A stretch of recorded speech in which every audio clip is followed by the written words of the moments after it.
Hey, welcome back to the House of AC. I'm AC. And well, this is my house. And thanks for tuning in today. These types of episodes that I do are my favorite. It's just where I interview people who we've crossed paths somehow. Maybe they saw some of my social media, maybe they read my book, and whatever it was, I said something, they read something, some sort of domino fell that sort of got kicked them in the butt to get them to start investing in real estate. I'm not saying I'm the reason for success. I that is not what I'm saying at all. It takes the person doing the work. They're making their own success. All my knowledge I got from other books and real estate experts, and I just it flows through me to other people. So I'm just the megaphone of sharing information and stories that I've learned. And it's up to you to pick up or listen or digest it and actually put those words of wisdom into action. I've said this quite often. The stuff that I preach, it's everyone. It's not unique formula. I don't have a secret formula. No one does. So if you're buying a $30,000 weekend seminar for some secret sauce, you can get it for $15 on Amazon. I have the same secret sauce. It's the same formulas. It's the same advice, packaged and branded in different ways. So find the person that you trust and just put your money to work for you, put things in action. It's going to dramatically change your life. So we're going to be talking today to someone who reached out to me along those paths and has started a career in real estate investing. Possibly, I believe they bought one or two, and now they're looking to buy a couple more. And we'll get their story. It's Leah and Al. They are having a bit of technical difficulties logging in, so they will be joining us in a bit. And we're going to hear their stories. And this is what I like, because a lot of times people get a little frustrated, or they feel like, well, yeah, it must be easy when you have, been doing this for 20 years. It must be easy when you're a millionaire to go buy more real estate. Well, what about the real people? And that's who we're talking to today. Al's a firefighter, works at a fire station. Leah is, I believe, an educator. She's just recently started her own podcast and YouTube channel where she's trying to teach what she's learned. Again, all this knowledge, it's just a funnel, right? I get it. I transfer it. People receive it and then they transfer it on. We're just spreading the message along. So I'm so excited to have Leah and Al join me today. And I see them in the waiting room. So let's bring them in and welcome them to the House of AC. Hey guys, thanks for joining. Hi. Hey, how you doing, Alan? I believe your mic might be off. I can't hear you. But it's good to see your faces again. Okay. Let's try it again. Still can't hear us. I cannot hear you. So we can. I'll put you back. I'll let you guys play with that. I see that it's muted now. But I'll kind of share your story from what I know until I can hear you. So feel free to speak up when. Can you hear us now? No, I'm not sure what's going on. Well, you know what? It might be. Is it me? Is it my computer? I don't think so. Hello. All right, here we go. I can hear them. All right, thank you. It's me. It's always me. I always I always point the blame on other people, and then it always comes back to me. I sorry about that. Welcome, guys. Good to see you. Good to see you. Yeah, awesome. And I was sort of telling your story, and I only have bits and pieces. I wanted to do the deep dive on this show. So maybe let's start with let's talking about what do you guys do for a living? Well, I'm in education. I've been in education for about 14 years. So anywhere between special ed, general ed, I've done it all. Okay, cool. And I'm a firefighter. I'm a firefighter paramedic here up in Cherokee County, something I'm very proud of. And I also have a part-time job where I test people for COVID. So, okay. Yeah, nice. I'm helping people. Yeah. All the way around. Public service. Oh, I love that. And so you guys, I know that you've done really well in real estate and you're continuing your journey what was the catalyst? Where did you get started? When did you guys buy your first place? When did you decide together that, hey, we're going to do this? Well, it was interesting. I just got the job up in Cherokee County. I was going to start paramedic school. And so we wanted to move north. So Leah had a house at the time that we sold, and we did pretty well on the house. And then I think we started talking about how can we have our money start working for us. We were looking at different vehicles. We tried Roth IRAs, dividend investing, and then I started reading books on real estate. Yeah. I started reading books on real estate, and it seemed like that was the way to go as far as to get to that FIRE, to achieve that goal. Yeah. So FIRE, if you aren't familiar with it, it's financial independence and retiring early. There's a bunch of different strategies to get there. A lot of it's, frugal living, putting a lot of money in stocks. My strategy is mostly real estate investing. Did you guys just go all in on real estate, or are you guys doing a variety of methods to reach that? Yeah. No. Oh, I'm sorry. Go ahead. I think initially we kind of started because I'm a huge budget advocator. So I'm really good. I'm a spreadsheet kind of girl. So we were really just kind of doing budgeting and saving. We had gotten married at the time, so we were combining financing. And then my husband said, okay, now we have all this money saved up. What are we going to do with it? We're losing money by keeping it in a savings account. And that's how he kind of took the realm of our financial future by looking at different avenues to invest. And that's how we kind of stumbled upon real estate investing as one of the options. Right. The first book I read was Gary Keller's The Multimillionaire Real Estate Investor. Yes. So that really got me thinking. I'm sure somewhere on my bookshelf. Yes. Yeah, so that really got me thinking as far as making healthy returns, opposed to just good returns in the market and things of that nature. And then, of course, we took the leap, we found the property, and then your book, The House Fire, really was like the confirmation. Yes. It really brought it home. And I think it was the catalyst behind us last year purchasing 2 properties, opposed to just 1 a year. Okay, so let's start from the beginning. So when you bought, how long ago did you buy your first property? It was actually during the pandemic. It was August 2020. Was it 2020? Yes. Yeah, it was August 2020 when we purchased our first property. And we didn't know it at the time, but we found a motivated seller in a prime location, and everything just lined up. We had already been saving money. Again, we were already looking at, hey, how can we put our money to use from the sale of our previous property? And we got a great deal on that property. The realtor that we worked with was great at the time, and really we lucked into it. We had no idea what we were doing. Yes. So was this a primary residence that you bought, or no? So you guys were renting, and your first house that you bought was a property to rent out. Yes. Right. No, I'm sorry. Let's go back. We purchased our primary property first. It was in Dallas, Georgia. That was in 2019, but we had some leftover funds from that purchase. Right. So the first property we purchased August 2020 was an investment property. Yes. Got it. And then this was a single family or multifamily? Yes, it was a single family, 3-bedroom, 1.5 bath in East Point, Georgia. And again, we had no idea as far as location and how the numbers worked. I had an idea a little bit based on what I read as far as the books, but we really got a discount of the deal going into it. So we made money going in. Yeah. And then it was able to rent for higher than what we even thought it was going to be able to rent for. So everyone's going to be screaming at the screen, okay, how do you find these great off-market properties? How did this happen? Because they want to replicate it. And I know you'll never replicate this, but I do want to hear the story. How do you find these? Yeah. The crazy part about it, because we just started, we decided we're going to buy a house. We started looking. We went to Zillow.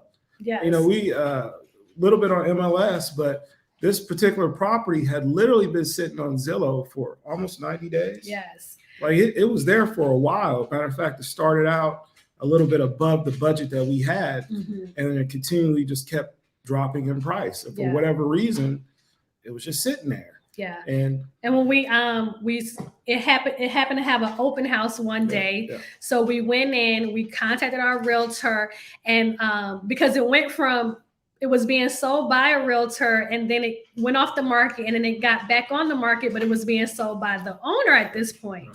So it was just a very interesting situation. But as we went into it, basically the owner said, listen, I already bought a house. I can't afford 2 mortgages. I'm just trying to get off of this house. So we had no idea. Our realtor at the time said, if you guys don't put an offer on this house, I will. Yeah. And that's when we said, "Oh, this must be a great deal, a pretty good deal." It was below market price. It was a home that she had in her family since like her great grandmother. It was just, she didn't see any value in it, but we definitely saw the value. Right. And when I did the numbers again, the cash on cash return we knew was going to be around 20%, which we thought was good, and then the dollar amount we thought was going to be pretty good. But it even turned out a little bit better than that. So we really lucked up. Can we talk about the numbers a bit? Absolutely. So what was the purchase price? Purchase price was $113. Okay. We put down 20% of that property. So it was roughly about $23,000 we had to put down. We ended up, our mortgage on it ended up being $700. But our cash flow, we were able to rent it for $1,400. Wow. Which we had, we thought initially it was going to be like $1,200, and it was $1,400. We found a tenant. I started doing more research as far as market rents and everything that it offered, and we rented it the first day we showed it. Yeah. We had a signed leasing, like we were ready to go the first day we showed it. So well, so it sounds like the numbers from the a 10,000-foot view, $1,200 it would have worked, and you were excited. You moved on it because you were buying a house for that's the 1% rule. If you're not familiar with that, is if it can rent for $1,200, which is 1% of 120,000. Most likely the numbers will shake out. Most markets, I know in Atlanta, at least inside the perimeter of Atlanta, it's almost impossible to find anything that's 1% rule. It doesn't mean don't buy it if it's not the 1% rule, but that's just if you're eyeballing it, a million of listings and you want one to pop out at you, that's a real easy rule of thumb to do. And so what made you want to rent it for $1,400 when you were convinced it was a $1,200 home? Well, the thing about it is we actually did the 4-square method. So I was looking at, because our main concern, or what I really cared about, was cash on cash return, as far as the yield on the actual cash we're putting down on the property and what that dollar amount would be. So I started doing research in the area. We were diving a little bit deeper, and we saw that there were other homes renting for around that price. And so we felt comfortable. Actually, I wanted to do $1,350. Leah's the one who was like, no, let's just put it out there for $1,400 and let's see what happens. Let's see what happens. Right. And it happened. And it happened. We had a really good turnout. Like it was a lot of people. We wanted to go. We wanted to partner with the government and work with voucher participants. That's the way we wanted to go. But we were really nervous on this first deal. Yeah. We really wanted to get it rented. So this is not a voucher sort of affordable housing program. No. Our second property is. Okay. So Don rented quick. That was easy. Who looks at who and says, let's do that again? It was me. I got bit by the real estate bug because actually I enjoyed the process, because even when we got the keys, we closed. There were some things we had to do to the house, some cosmetic things we had to do. We had to fix a light here, switch out an oven here. So I knew it was going to take work. But when we got that first tenant and those rents started coming in, and we literally didn't pay a dime to fix anything after that. Like we have never put our own money into the deal. I was hooked on real estate and the returns. Yeah, of course. So Stephanie asked, and you sort of answered at the same time, was there any maintenance to do before renting? This from the YouTube channel. This is my main concern with buying my first property. So how much repairs? Did you have a home inspection? Did you expect So we had the home inspection. So we knew that there were some things that needed to be done because someone was living there prior to us purchasing it. Basically, we just got the house cleaned. We got some electrical outlets fixed, and we changed the stovetop. And we knew anything else that would come up that we had already knew in the back of our minds may come up.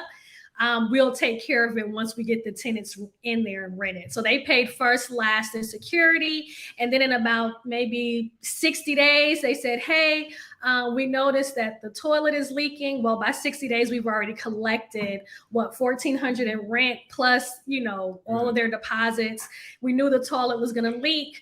We sent somebody in there, paid them $200. They fixed all the toilets. So now our tenants are like, wow, every time we call them, they jump on it and they get everything fixed. We replaced the refrigerator. We did some work in the basement, but all of those things came after we already had started collecting cash. So it really wasn't much. And I will say this, we had a really good inspector. Yeah. So we kind of had an idea of what was going on with the property when we went in, and it had great bones. So it was minor maintenance that needed to be done. Nothing too crazy. Yeah, so let's talk about that. A lot of people don't know what that means when it has great bones. What does that mean to you? To me, great bones is the plumbing system is intact. Brand new AC. Good electrical system. The HVAC system's good. No structural issues. No major capex issues right out the gate, which obviously are big ticket items. Pretty much it's good to go. It's good quality. People, again, are already living there. So just cosmetically, just a deep clean, a painting. We didn't even change out countertops. We pretty much kept it status quo. Then do you remember how much you said you had a great home inspector? Do you remember how much you paid that home inspector? $250. Okay. That's cheap for a great home inspector. There's a story. Fortunately, being in the fire service, I work with other firefighters who do other things. Yeah, we got a discount on our home inspection. Okay, got it. So, in my experience, you're around $600 on home inspection, and what to alleviate maybe Stephanie and other viewers' concerns. Whenever you get under contract, you don't have to get a home inspection, but obviously, if you're spending $100,000 or more, spending $600 to get a great home inspection done is worth it because you want to know everything that's right and everything that's wrong with the property. And they're going to find a list of 40 things on every single home, even if it's new construction, if it's a 40-year-old home, 50-year-old home.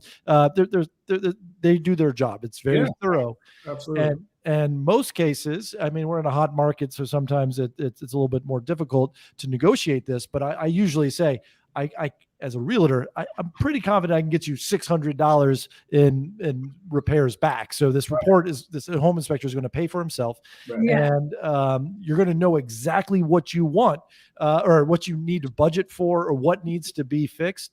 A lot of those things in those report needs to be fixed day one, and you can plan for that. Is this still a house I want to buy? But most of those things are like, you're going to have to fix this in 3 years. You're going to have to fix this in 7 years. Right. You just budget for it each month off that rental income. Is that sort of the approach you guys took? Oh, absolutely. I mean, it was a no-brainer. Again, there was nothing major structurally wrong with the home. So we knew we would have to do minor things down the road, but our mortgage is only $700. We're renting it for $1,400. It's nothing to put aside 5% here, 5% there to take care of those things. And any home you buy every 15 years? Oh, sorry. The homeowner, they kept the property up well. So even when the inspection came back, and like we said, that in that area, most homes don't have AC. They had just got an AC installed maybe 2 or 3 years prior. The roof was newly, so those big ticket items, we made sure were intact. Right. Okay. And so you bought this about 2 years ago. And is it still rented for $1,400? Same tenants? They're happy? Same tenants are happy. And we've done little minor things here and there, just in terms of making sure we keep the property up. And what we did recently, because we plan on updating the kitchen because we're going to raise rents coming this August.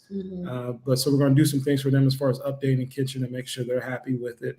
But what we recently did, just on that particular property, we did a cash out refi. And so we started our mortgage over again. So we were able to take that initial $23,000 we invested. We was able to get that back. Plus Plus about $5,000 on top of that. So now, I might be jumping ahead, but I'm No, sorry. I love this. Everyone needs to hear this story. Yeah, but so now, yes, the original investment, we no longer have in the deal. Yeah. And we're still cash flowing. So let's let this really sink home to our viewers.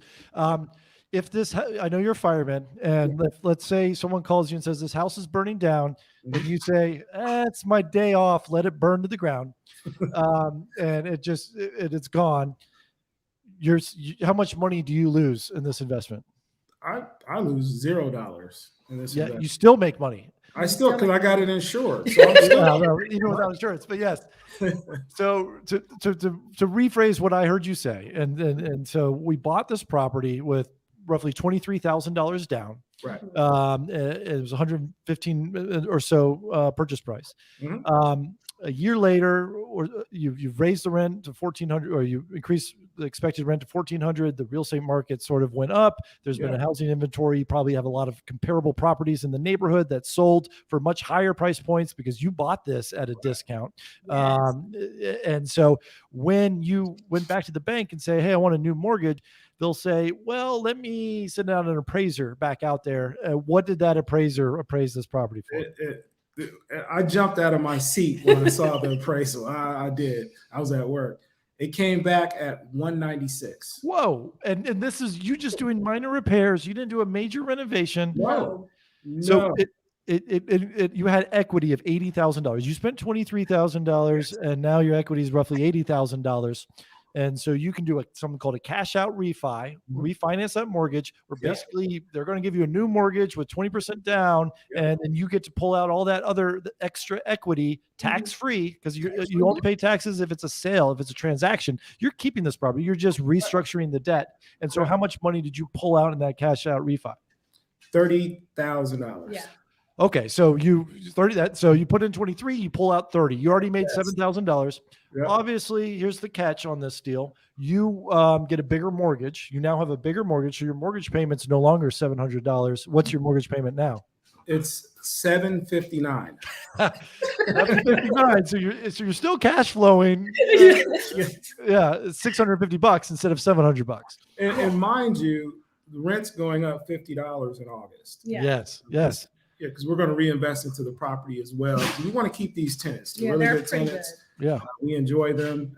And we want to keep them there. So and they're happy. And I always, say the way to keep your tenants is actually to raise the rent each year. The theory I have behind that, and what's worked for me is, hey, I love these tenants. I'm a good landlord. I want to be a nice guy. And I'm not going to raise rent. And then like 6 years later, property taxes have gone up, pest control bills, whatever, everything is more expensive. And then you go back to them and say, "Hey, we got to raise your rent $300 because I've been cool for 6 years." And they're like, "What? No, you're greedy," and all this stuff. And it makes a harmonious relationship. It just explodes it, right? Exactly. And we probably would have raised the rent after 1 year, but this was our first property. So our initial leasing contract with them was a 2-year at the same rate. That's kind of how we got them in. And then, from there, they know there'll be an increase and they'll have an option to leave if they choose to or not. Right. So this first investment, it could not have gone any better. It sounds like 100. You've no risk, infinity returns. You've already made all the money back, and then some that you put into it. And so any of this extra passive income that comes on, more the merrier. Chances are 3-5 years, maybe prices are still going up. You could do another cash out refi, pull out even more equity, and go from there. So this is where I think you guys separate from a bunch of the other folks. So you pulled out that cash, and did you go buy a boat or a down payment on a Lamborghini or what? No, absolutely not. Absolutely not. We wouldn't do that. We are looking to recycle that same capital and purchase another rental property. This time, preferably a multi-family property, something with more than one door. So 2 to 4 doors, ideally. Got it. So that's what you're shopping for now, that second property, or? Yeah. No. I'm sorry. We already haven't told the purchased- story about the second property. Oh, let's hear it. Initially, my husband said, "Oh, after we bought the first house, he said we can buy one property a year, Yeah. and we'll just slowly scale our way to Yeah. the riches." And then 7 months later, he said, "Oh, let's go get property number 2." So I'm gonna let him tell that story. I have to tip off for a little bit, but I'm Okay. sure you're in good hands. Thanks, Leah. Yeah. So basically, what happened was I was able to generate more income, and that was because of the second job. Right. So I was able to generate income, and then the income that we were producing from the first property really fast tracked our progress. So we were able to purchase that second property, I believe it was April of last year. And that was also a single family home in the Atlanta area in a pretty good neighborhood that was up and coming. Okay. So how did you find this property? Was this also a Zillow hunt or? Yeah, this was a Zillow hunt. This was MLS. And this was another, we just lucked up, motivated seller. This was a guy who needed to sell his home. We felt like he had it priced undervalued, but this is during the time frame when people were overpaying for properties. So I remember he had it listed at 115,000, and I think we offered 122 plus closing costs. And I think that's why we won the deal. So being fairly new to this and buying your primary and then your first rental property, how do you know if something's overvalued? How do you feel like you're confident enough to make a guess on the price? How do you do that? Well, I just try to do research on the market. I mean, I literally look at the market every day. I look at housing prices every day. I try to study, inflation and things of that nature as far as where the market is moving. And I know in this particular area, based off the other prices that I saw, and I like to do the math. So I'll do the numbers, I do the Foursquare, and I'll see if it makes sense as far as what the mortgage would be. And when you have low interest rates like we've had this past year, it made it a lot easier as far as to invest and to figure out what those numbers are, because our credit is pretty good. So we were able to get some pretty low interest rates. So walk me through the Foursquare. Okay, Foursquare method is pretty simple. Basically, you want to look at the cost of the property. Again, you want to look at what the mortgage would be, and then you want to find out your income. So the first square is going to be more of a income expense, where you're just kind of looking at what that could be, and then the second square you want to add in like the taxes. What is the insurance? What are your percentages you're going to put aside for CapEx, for maintenance, for vacancies? I do 5%. I do 5% CapEx, 5% maintenance. And then what I do is I times what I want the income to be, what I believe the rent could be. I'll multiply that by 12. I'll come up with a number. I'll times the expenses. I'll come up with a number, and then I'll deduct the income from the expenses. And then that's why I'm able to determine what my actual yield is going to be as far as the cash on cash return. Got it. So you're basically your variables that you plug in are purchase price, and then your rental income, right? And then the 5% of the rental income is what you use to determine the CapEx, capital expenditures. Because people say you could put aside 8%, 9%. I just particularly put aside 5% for CapEx, 5% for vacancy. I don't put down anything for property management because I manage my own properties. Okay. And then that cash on cash return, what's the over under that you want to hit to make you excited about a property? Well, I want good to great deals. So I'm now, and maybe I've been spoiled on my first 2 deals, but I like to hit about 20%. Yeah. I mean, that's great. And so that means the money, every dollar you put in, you're earning $1.20 back. Exactly. Yeah, exactly. 20% cash on cash return. Wow. So that's great. And then, you find this property, you run the numbers in your square method, Foursquare method, and you identify it, and you actually put an offer over asking. And this is where a lot of investors get stuck, because they're saying, well, I'm not going to make any money on an investment if I'm paying over list price. But you're confident in your numbers and what you could rent for, and so you were confident enough to put over asking price. Oh, absolutely. And that's not true at all, because even though we paid a little bit more for the second property, in theory, because we also paid closing costs, our mortgage was actually cheaper. I believe the mortgage on that property was $579, and then we partnered with the Atlanta Housing Authority, and they pay us $1,500 a month for that property, for that tenant. Okay, so let's walk through that. So Atlanta Housing Authority, it's affordable housing. Sometimes it's called Section 8. Yes. And so was this home already approved to be part of this program, or did you walk through it? Yeah. No, I had to go through the full approval process. You know, as a new landlord, I had to fill out the application form. It's actually not even a tedious process. They literally just have you fill out the application form. You give them the address of your unit, then you're able to show it. They'll put you on a list. So prospective tenants can actually find you. Like my phone was blowing up like crazy. So they actually find you. You can interview them. You show them the property. And then once they agree to the property, that's when you start the process as far as the inspection process of the property. Okay. And why would you want to go through this process? Well, again, we were nervous at first, and we went with a cash paying tenant, which is fine, and they pay on time. We haven't had any issues. But what I do enjoy about this process is that I don't have to worry about my rent being paid. Like every first of the month, I never worry about if the rent is going to be there or not. Because the Atlanta Housing Authority is paying it. Absolutely. Absolutely. I decided, especially during the pandemic, when there were people not paying rent, and you know that fear was out there, even though we didn't experience that. Right. I certainly didn't want to put us in that position. So I figured, why not partner with the government? Yeah, no, and I love this because people are unfamiliar with this program in Atlanta. It's probably similar in other cities as well. It's they have a backlog. They have this huge list of people who qualify for a voucher program. Right. Every tenant is vetted on what they can make, how much money their job provides them. And then Atlanta Housing Authority will say, hey, I'll give you a coupon for $50, or I'll give you a coupon for $1,500. Like it really varies for families. And then they go try to find housing for you.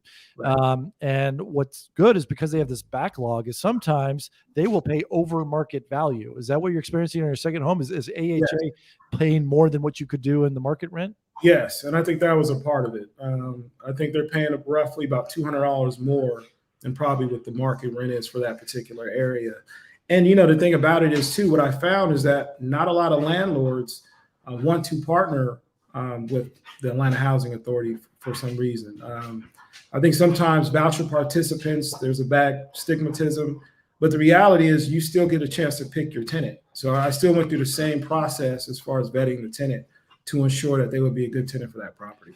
And to me, I have some experience in this as well. They make great tenants because who they get a coupon for rent. And if you break the lease, if you have pets, if you bring in more people than actually are on the lease, they get kicked out of the program and they're never allowed to be back in. So these tenants are so appreciative, like anyone would be, to have this coupon from the city paying all or some or, you know, majority of their rent. Like you're going to follow the rules and pay on time and everything like that. Yeah. She's been a wonderful tenant. Like there's been no issues, no problems.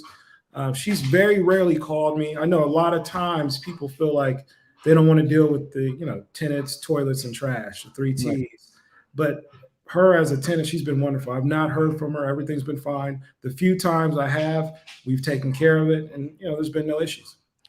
I love that. And then so they just deposit a check in your account, or are you picking this up? Or are they mailing it to you? No, every first of the month, that check is deposited in the account. Every first of the month. So I've never had an issue with Atlanta Housing. That's awesome. And so, you bought this for what was it? 130? No, it's 122. 122. Numbers, Mortgage payment 575. 579 was the mortgage.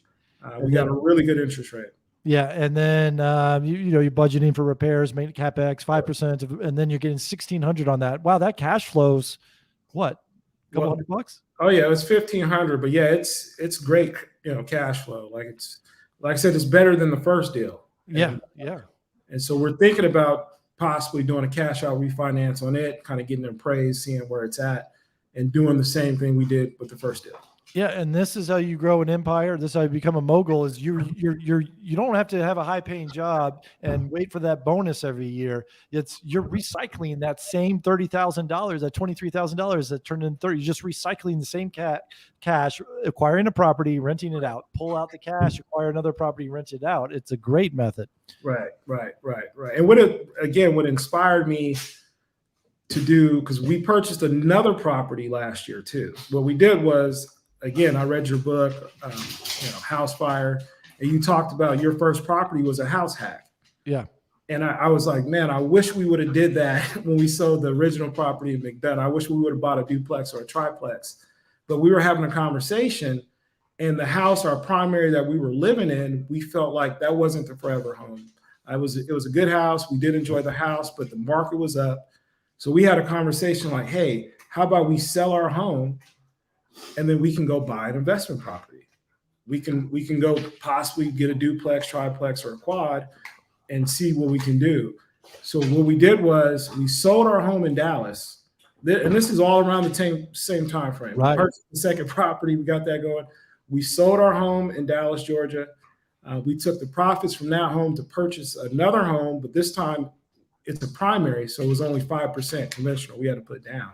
Yeah, definitely. It was a fixer-upper here, Jefferson Park, and what we plan to do is rent this home out. We've been here for almost a year now, and so we'll end up renting this home out and then moving forward with purchasing a duplex or a triplex or a quad. So you're using multiple strategies here to great effect, and so I want to repeat again what you said, just for our listeners to understand. You purposely bought a primary with the goal of, hey, we're going to turn this into a rental one day. Yes. Right. So you had the mind of a renter, and the benefit of this is, like you said, because it's a primary residence when you're moving in, you only have to put 5% down instead of 20% down. Exactly. Again, I was bitten by the real estate bug, and I wanted to come up with different ways that we can really expedite the process and really add more doors to our portfolio. And you bought something that needed renovation, which means you're because you put 5% down, you have some extra money to renovate the property. Exactly. And then also by doing that, you're increasing the value of the property, which gives you the option, whether you want to use it or not, to possibly do another cash out refi, because you're making the house worth more. Absolutely. The money that we put into the property, we felt like it was better than putting that money in the bank. Yeah. I talk to people till I'm blue in the face about real estate, because it really is a passion of mine. I feel like I finally found something that I feel like is achievable, and anybody can do it. And I know it's not a quick process. I know it's not, get rich overnight. It's a slow process, but I feel like I have time. And as long as I can make the right moves and make the right decisions, that'll put our family in a good position. Oh yeah, totally.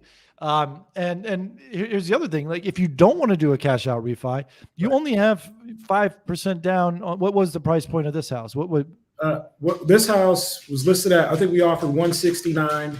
I want to say we put down about 5%, so it was about 14 grand we put down. So 14 grand. So you could leave that 14 grand, and if you can rent it out and it'll cover the mortgage, then that's great. It doesn't take long to recoup that 14 grand. But I would imagine the repairs and the work you're putting into this, what another $10,000-$15,000 you're putting into this house, or? Oh yeah, easy. Yeah, okay. Yeah, absolutely. So you're all in for $30,000, and as long as the property appraises maybe $45,000 to $50,000 more than what you bought it for, you could do that cash out refi, and they're going to pull out $30,000 again. Yeah. You're just acquiring free houses at this point, no risk. Everyone's like, what about the debt? Don't you want to pay off the mortgage and not have any debt? And you're like, no, I want to expand my empire and have a bunch of houses that are actually free and cash flowing. You have all these, you have an ATM machine in like 3 different neighborhoods right now that are just spending out $100 each, $200 each, $500 each. Yeah. Absolutely. And I'm partnering with the bank. I love the debt. This is good debt. This is not bad credit card debt with high interest rates that are murdering you every month. This is really, really good debt. And the thing about it is, people sometimes they'll ask me about PMI. I know my father was like, well, that's not good because you have to pay PMI. I said, Dad, in a year, because we put the renovations into the home, you can have them drop the PMI, as long as the house is more than 20% of what the purchase price was. So Yeah. even that is not a big concern. Yeah. So PMI is private mortgage insurance, which means if you put down less than 20% typically on a property, the bank kind of charges you this little penalty. They call it they want mortgage insurance in case you default on the loan. Is a little bit riskier. And to me, it doesn't matter, because what matters is because it's a fixed rate PMI that will eventually go away. But what matters is on day one, is it cash flowing? I'm buying it. Or if I can pull out all my money on the property, like it doesn't matter what makes up the mortgage payment, if there's a PMI or not, because it's the delta, that spread between the income and the expenses that matters. Right. And if I can acquire a property with the PMI, that usually means I'm putting fewer of my own dollars into the property, so I have a bigger mortgage balance. Yeah, exactly. And that's kind of where we are now. We're looking for our next property. Is we're hoping to find something. Luckily we qualified for an FHA loan through the Jasmine team. I've been working with Jasmine, and she's been wonderful. And we're looking to find a duplex or something to that effect that we can only have to put down 3.5%, so we can save the rest of our capital for purchasing more properties. Yeah, that's the best program, the FHA. So the way this works, it has to be a homeowner situation where you're going to be a primary resident. However, where this FHA program gets great, two things: one, 3.5% down payment is all you need, and two, you can buy a duplex, triplex, quadruplex where you live in one unit and you rent out the other three. That's what you referred to as house hacking earlier. Absolutely. Yeah. And what that situation creates, if you can find the great scenario, is, let's say you buy a quadruplex. Not only do you qualify for a bigger mortgage, because the rental income of those three other units, a bank like Jasmine Team will take 75% of that income and apply it to your income. And so you have a pre-qualification letter. Let's say it's $200,000, but if you buy a quadruplex that has three tenants that are paying, $1,000 each, $1,500 each, now you qualify for a $600,000 mortgage. And so you can really, grow your empire that way for very little down payment, very little risk, because those tenants are going to be paying your majority, if not all, of your mortgage payment. That's where I got started. I bought a duplex and I rented out each room instead of just a whole unit. I rented it by the room because I could make more money. It covered my entire mortgage. This was when I was in my early 20s, and I got paid $2,000 profit to live in my own home. So I had a free place to live, and I had $2,000 profit each month, which was more than what I was making at my day job. And I was like, why am I not just doing real estate full time? Exactly. I mean, it's a no-brainer. And that's why I said your story was so inspiring to me. It was like confirmation. Oh, thanks. Yeah. It really was. It was just like, this is like the way. This is kind of, it takes time, but I can kind of see that we can get to that point as long as we put in the work. Right. And so self-managing, let's talk about this. Wait, is there more properties, or we've covered the okay. Not yet. We'll see here in a few months. Looking. Yeah. So you've got the bug, which is, I know I'm very familiar with that. 22 years in, I haven't shaken that bug. So enjoy it, having it for the rest of your life, of craving new real estate investments. But property managing, this scares a lot of people, a lot of new investors. And what time commitment? How are you managing the late night phone calls, or what's your system? Do you have systems in place? I'm building systems in place, but I'll tell you this: it's been the easiest thing to do. Right now, the tenants, they do call me if something goes wrong, but luckily I've been able to find handymen, general contractors. I got a licensed electrician. I got a licensed plumber. I got my painter guys. I have basically a team that I'm able to call on at a drop of a dime, and they're able to service my tenants. I got an HVAC guy now. I even have a junk removal guy. So I really put in the work as far as finding good quality people to work with, to partner with, essentially. And it's been easy, and it doesn't happen often. Like, I can count on one hand the number of times that my tenants have called me, so I don't hear from them too often. I think in the first property, again, the first few months I did, but we already knew that there were some things we had to take care of. And then after that, it's been far and few in between. Yeah, the way I sort of like to look at it is, let's say a property is cash flowing $300 a month, and like you said, rarely does anyone call more than once a month. Yeah. And so that phone call takes 10 minutes, and then it's you calling that third party team that you've assembled, and then they take care of it. Yeah. And so in my head, I'm always like, Alan, would you take a job where you have to talk on the phone for 5 minutes and it pays $300 each time you have to do that each month? I would always say, yes, I'll take that job all day. So that's your job, is basically answering the phone and then calling someone else, and then you collect rent checks. Yeah.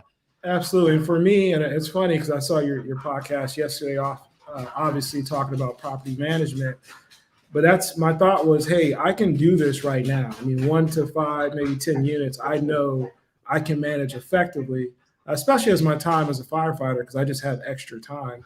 Right. And it's not like I'm the one going out there fixing anything. I'm literally Right. just making another phone call, and it hasn't been an issue. But we went ahead and started a property management company because I know at some point, because I actually enjoy it, but I know at some point, I might have more units, and I might have to put a better system in place as far as, with tenants. Right, right. No, that's great. And then in some ways, when you have that front of a property management company, or even if you're an owner and you don't have a property management company, I've used this method where they don't feel comfortable being the tenant and being the owner. And so you just introduce yourself as a property manager, even though you own the property. And then when you show up and they're like, hey, I want new tile in the bathroom. And you can say, well, I talked to the owner and she said no. And then, it's you or your wife or whatever. Yeah, exactly. And so you're not a bad guy. So yeah, you could kind of, if that makes you uncomfortable, a way to kind of put a third party, a middleman in between owner and tenant. Want to go back to building this rock star team of vendors. Yes. What strategies did you use? How did you do this? How many people did you have to fire, or did you get quotes or referrals, or how? Because that's really important to your success and trusting this team. Yeah, this is probably the one of the biggest hurdles I had to overcome as far as finding good quality people to work with, and not to do cheap labor. Obviously, I just wanted good quality labor at a decent price. So I went through tons of handymen. I did the Google searches. I did the referrals from people, and then luckily, just based on certain referrals, the painter guy I found, he painted my old house, so I knew the quality of his work. I knew I had a good expectation of how he would perform. So luckily, it was a guy I worked with before, but it's just been through referrals, through people I know who might have used a certain guy. I'll try them out on a project. If they do well with that project, I'll continue to use them going forward. And then luckily, it's funny because normally rock stars work with other rock stars. So like my plumber knew an HVAC guy who knew an electrician. So they all three know each other. Yeah, that's awesome. Yeah. You're right. So if you find that one rock star, they're going to surround themselves with rock stars, and then they're going to feed each other business and referrals. So that's a good network to leverage once you find one person that can kind of do a good job, a high quality job, and show up on time. Yeah, it was rough the first few months because again, I'm a newbie. I'm just trying to figure it out, and I'm going through Google reviews and seeing if this person is good and that person is good. But now that I have a good team together, I know I'm at a position to create that vendor list to where, hey, my tenants can just call that person directly without even calling me, and I know they'll take care of it. So yeah. All right, so the future is bright for you, and you're already looking for more homes and more properties. You're using multiple real estate strategies. I love this. So you feel like an expert. I mean, you are an expert because you know what you're doing. Well, I know there's still so much to learn. I know people I talk to say I'm an expert, but I'm still trying to learn. I read books all day, every day. I listen to podcasts. I try to surround myself with like-minded individuals, and I'm trying to be a sponge. I'm trying to be a sponge right now. Right. So I know Leah is doing sort of, she's teaching these sort of strategies and budgeting strategies. How is she doing that? And it's pretty amazing. She kind of took it upon herself to create a podcast where she literally talks about basically what she does in budgeting. Like her first home she purchased by herself. And she did that through budgeting, through watching every penny, living below your means, not splurging on items. And, she luckily found a good home and it worked for her. I mean, her initial salary was, I want to say $30,000 Yeah. as a single woman, and buying her own home. So she has a pretty remarkable story as far as how she was able to achieve on a teacher's salary what she was able to achieve, but definitely budgeting, saving, understanding how to stretch a dollar is her gift. And now she talks about it on her podcast, Hines Sight 2020, which is on Spotify, soon to be on YouTube. And she talks about her experience now with real estate investing, because she's never been an investor. She never had that mindset. She always had a saver's mindset. And that's kind of where we work well with each other, because I'm more of a kind of visionary. Hey, let's put our money to work. Let's, try to create wealth. And she's about saving. And so she's now open to investing in other products. Got it. So Leah was on at the start of the show. If you're just tuning in, is that Leah Hines Sight or Hines Sight? Like, no, it's Hines. It's our last name, Hines, Hines Sight 2020. I love that. Spotify. Yeah. So that was her idea. She wanted to talk about her experience, and really she just wanted to show people that they can also invest and to, work towards certain goals, and they don't have to get caught up in the, the 9-to-5 rat race per se. And I think she's back actually. Okay. All right. You can kind of tell her story real quick. He was talking about Hines Sight 2020. I'm trying to find the camera. Sorry about that. Oh no. Well, yeah. Well, so I that's how I got started as well, was squeezing every penny, because I didn't have a high salary job. I was living in New York City. I was living in the Spanish Harlem projects and trying to save a penny everywhere I could.